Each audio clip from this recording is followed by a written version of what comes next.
Feeling not good enough is one of the most painful emotional experiences. It doesn't always show on the outside. To others, you might look capable, kind, responsible, even accomplished. But inside, there's a quiet, heavy pressure, a belief that no matter what you do, it's never enough. You may think, I should be doing better. I'm not as good as everyone else. I don't deserve love unless I earn it. I'll be rejected if I make a mistake. I need to prove my worth.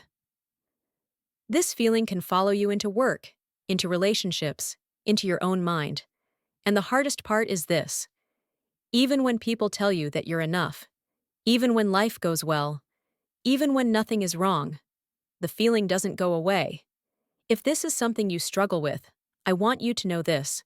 You weren't born feeling unworthy. This belief was learned, and because it was learned, it can also be unlearned, gently and over time. Today, we're going to explore where the feeling of not being enough actually comes from, why your brain holds on to it, and what you can do to begin building a deeper, felt sense of worth. Let's take this slowly. When you feel not good enough, it's not about skills, talent, or ability. It's not even about what you've achieved or failed to achieve. It's about how safe it feels to be yourself. Low self-worth is not a judgment. It's a wound. A wound that says, if I show who I really am, I won't be accepted. If I stop performing, I'll be abandoned. If I relax for a moment, I'll fall behind. If I'm not perfect, I'll be rejected. This feeling is almost never about laziness or lack of confidence. It's about emotional safety.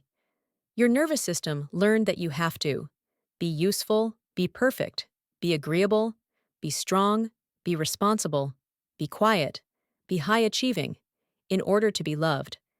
And if love was conditional, your worth became conditional too. Self-worth is not formed by achievements, not grades, not status, not productivity. Self-worth is shaped by whether your emotional needs were seen and accepted when you were growing up. Here are the most common origins of low self-worth. 1. Emotional neglect. Your physical needs were met, but your inner world wasn't seen, understood, or valued. You learned, my feelings don't matter.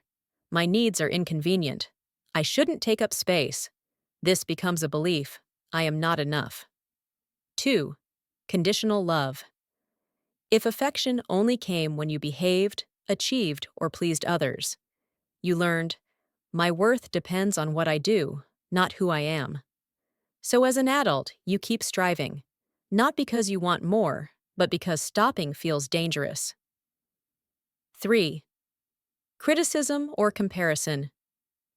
If you grew up being compared to others or judged harshly, you learned, I must always do better. I'm never good enough as I am. Even compliments feel uncomfortable because part of you doesn't believe them. 4. Parentification. If you had to care for others emotionally, be the strong one, the responsible one, the little adult, you learned that your worth comes from carrying weight, not from being cared for. So now you may feel guilty for resting, asking for help, or having needs. 5. Trauma or instability. When life felt unpredictable or unsafe, your brain adapted by trying to control outcomes. You tried to earn stability by being perfect. Now you may tie your worth to performance. No one chooses these beliefs. They grow in silence, in childhood, in the spaces where emotional safety was missing. Low self-worth is not just a thought, it's a nervous system pattern. Your body reacts before your mind does. When someone compliments you, your chest tightens. You feel unworthy of their words. When someone criticizes you, your stomach drops. You feel like you've failed in some deep way. When you try something new, your brain whispers all the reasons you shouldn't. When a relationship gets close, you fear being too much or not enough. This happens because your brain is using old information to evaluate new situations. It's like your nervous system is stuck in a past environment where your worth was uncertain. Even if your life is different now, Your body still reacts as if you need to earn your right to exist. This isn't your fault. This is conditioning. And conditioning can be softened with gentle, repeated experiences of safety. We're not trying to think positive. We're not forcing affirmations you don't believe. We're helping your nervous system experience safety again. Here are 3 gentle, realistic steps. 1. Separate your worth from your performance. Ask yourself, who am I when I'm not achieving? If the answer feels empty or uncomfortable, that's not failure. That's evidence of how deeply you were taught to equate worth with effort. Try saying quietly, I am allowed to exist without earning it. You don't need to believe it fully yet. Your nervous system just needs to hear it. 2. Notice the moments when you shrink, when someone gives you a compliment, when you make a mistake, when someone is disappointed, when you rest, when you say no. Your body reacts before your mind does. These reactions tell you where your worth was wounded. Instead of judging the reaction, try noticing it. Oh, this is the part of me that learned I'm not enough. This tiny moment of awareness is already healing.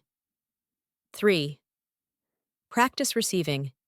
Even in the smallest ways, self-worth grows not from what you give, but from what you allow yourself to receive. Try small steps. Accept help without apologizing. Let someone compliment you without deflecting. Rest without guilt. Ask for support. Let someone be there for you. These small, gentle experiences teach your nervous system. I don't have to earn my place. I don't have to be perfect to be loved. This rewires the belief of unworthiness far more deeply than any affirmation ever could. Feeling not good enough isn't a flaw. It's a survival response, a pattern born in environments where you had to earn your safety, your affection, or your place. But you're not in those environments anymore. Your worth is not conditional. Your existence is not a performance. You don't have to earn your right to be here. You already belong. Exactly as you are. If you'd like more videos like this about your emotions, your patterns, and your nervous system, subscribe to Mindful Depth. Together, we'll understand your mind, one layer at a time.